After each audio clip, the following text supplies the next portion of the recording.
If you asked most people in the JRPG community what comes to mind first when talking about action RPGs, a good majority of them are sure to mention the Tales franchise. It's a long-running and prolific series with a history going back to the 90s, making it one of the more popular JRPG properties out there. Personally though, I never liked Tales that much. I was always more of a Star Ocean fan, which is an apt comparison considering the two series are action RPGs with a shared background. The third Star Ocean game attracted my attention during the PS2 era due to its focus on sci-fi over fantasy, as well as its fast and fluid combat system.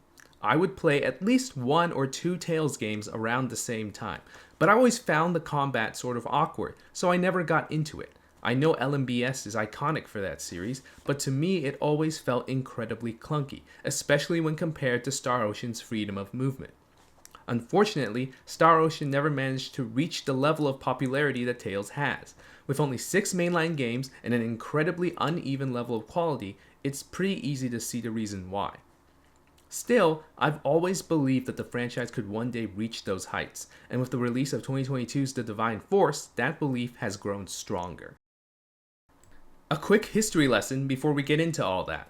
Star Ocean's story began in 1995, when several members of Wolf Team, the developers behind the first Tales game, Tales of Phantasia, left due to various disagreements. Those members then formed Tri-Ace and partnered with Enix to create Star Ocean, which blended sci-fi and fantasy with real-time action combat.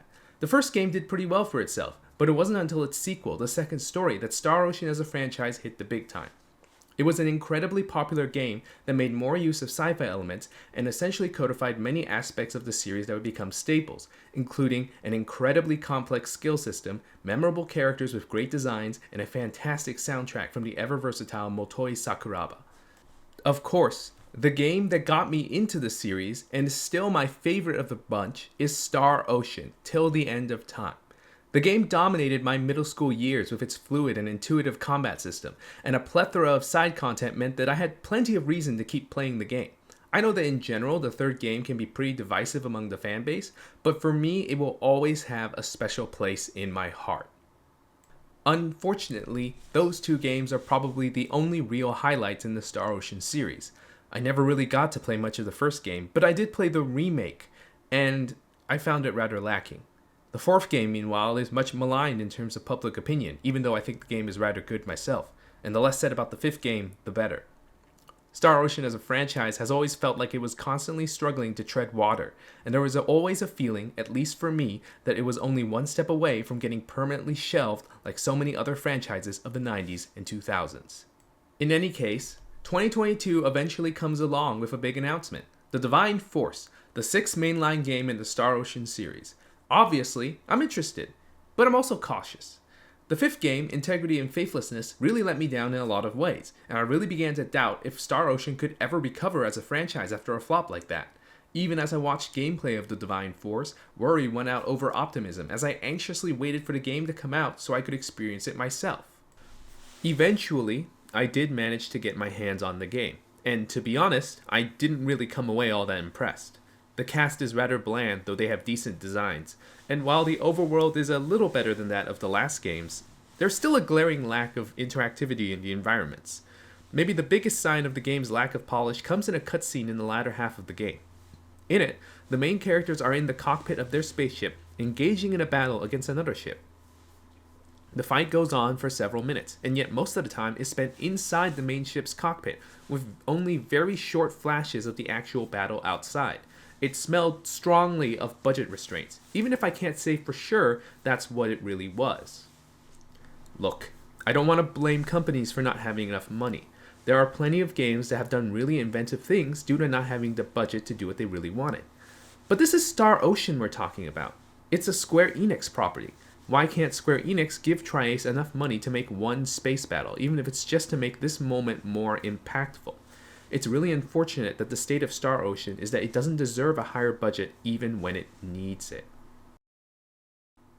Anyway, it's been 2 years since The Divine Force has come out. My opinion has not changed much towards the game, but I have become more optimistic towards it. Part of what made Integrity and Faithlessness so disappointing to me was just how much time it spent reminding us of how good the series used to be at its peak. its gameplay was virtually similar to the past couple of games, and what few changes it did make weren't all that groundbreaking, even for the series. It's not like the Divine Force is all that different on that front, but it does show signs of what I interpret as a desire to push the bar forward. On the surface, the Divine Force doesn't look like it plays all that differently from previous games. However, there are small fundamental changes being made, and while the Duma system is fairly gimmicky, it does show a sense of experimentation that I haven't seen from the series in quite a while. I know that some people are unhappy with the changes, but personally, I'm happy that they were willing to change it at all. There's nothing stopping them from just making another cookie-cutter entry for the series, the same way some other franchises have been doing.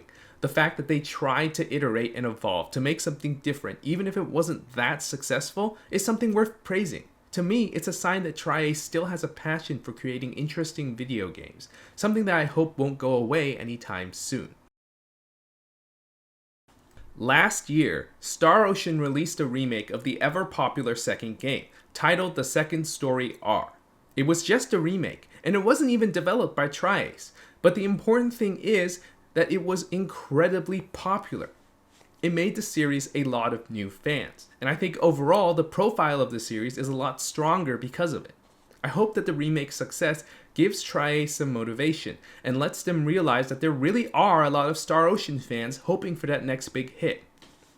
I also hope that this convinces Square Enix to give the company a little more budget for the next game, but I won't be holding my breath.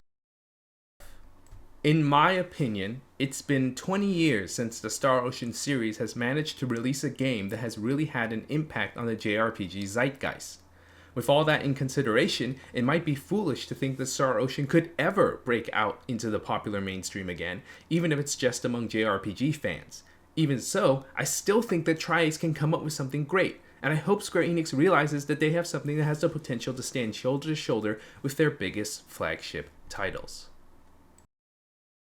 Thanks for watching. Just wanted to make a video about what I consider to be a very underrated JRPG series.